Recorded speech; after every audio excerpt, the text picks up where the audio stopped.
Quinta-feira, dia 23 de abril de 2020. Olá, querido irmão, querida irmã, e nos encontramos em nosso Rezando a Palavra, nosso encontro diário aqui por meio deste canal, e rezo a Deus, mais uma vez, para que essa palavra chegue e encontre todo o aconchego necessário em teu coração. O Evangelho de hoje, continuamos lá em João, no capítulo 3, versículos de 31 a 36. João, capítulo 3, versículos de 31 a 36. Vale lembrar que este capítulo é um capítulo muito precioso dentro do Evangelho joanino, né? Jesus, aos poucos, segundo a narrativa de João, vai se revelando, e é importante lembrar que este trecho que hoje nós proclamamos dá continuidade não só ao que a gente tem rezado ao longo dessa semana, mas de maneira muito específica. O versículo 21 que nós já rezamos esses dias, quando Jesus afirma que aquele que é da verdade aproxima-se da luz, que não tem medo da verdade. Esses versículos que hoje nós proclamamos não são tão fáceis de se compreender. Trazem informações e expressões muito diversas e específicas, como a própria palavra, palavras, quando fala de testemunho, falar. Como compreender tudo isso? Necessitaríamos um pouco mais de tempo para compreender a complexidade deste texto bíblico. No entanto, nós vamos buscar nos atentar àquilo que nos é realmente necessário na especificidade deste texto de hoje, que quer mais uma vez olhar para nós, apresentar para nós, melhor dizendo, a proposta de Jesus e qual a opção que nós fazemos por ela. E além disso, quer confirmar que Jesus é o revelador do Pai, é o enviado definitivo. Então vamos ao texto bíblico de João, capítulo 3, versículos de 31 a 36. Aquele que vem do alto está acima de todos. O que é da terra pertence à terra e fala das coisas da terra. Aquele que vem do céu está acima de todos. Dá testemunho daquilo que viu e ouviu, mas ninguém aceita o seu testemunho. Quem aceita o seu testemunho atesta que Deus é verdadeiro. De fato, aquele que Deus enviou fala as palavras de Deus, porque Deus lhe dá o Espírito sem medida. O Pai ama o Filho e entregou tudo em sua mão. Aquele que acredita no Filho possui a vida eterna. Aquele, porém, que rejeita o Filho não verá a vida, pois a ira de Deus permanece sobre ele. Bom, vamos lá buscar entender um pouco do que a palavra de hoje nos propõe a partir do que nos orienta o próprio missal cotidiano, como você já sabe.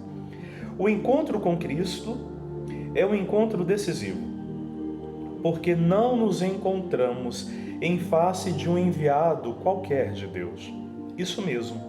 Jesus é o mais eminente e o último dos enviados.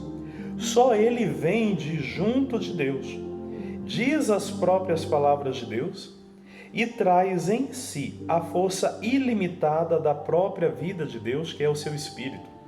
E isso é importante de entender, queridos, porque quando o texto bíblico de hoje diz aquele que vem do alto está acima de todos, não é na compreensão que nos últimos anos virou aí um jargão, uma expressão popular na boca de muitas pessoas, Deus acima de tudo.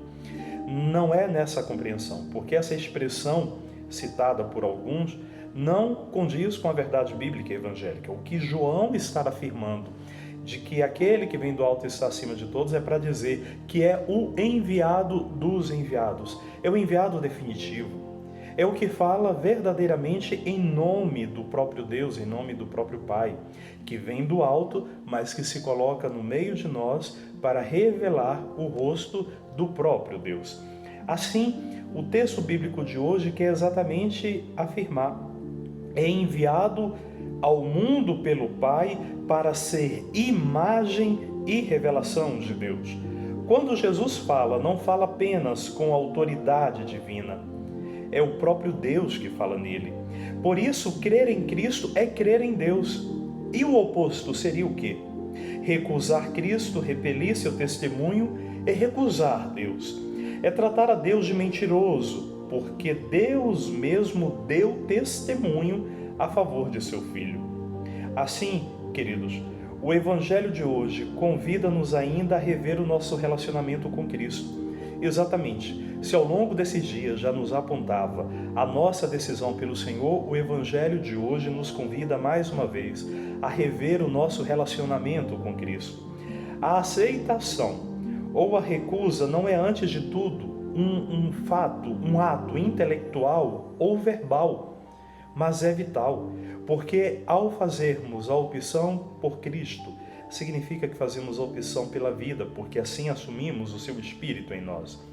E na vida concreta, é na vida concreta que devemos verificar se cremos ou não cremos em Cristo.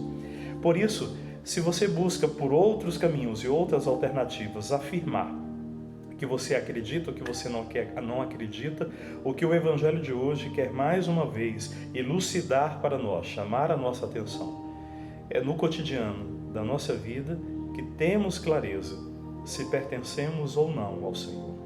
E mais uma vez vale lembrar, recusar ao Cristo é recusar a Deus, é recusar a sua vitalidade, é recusar o seu Espírito. Façamos a melhor opção. Paz e bem para você.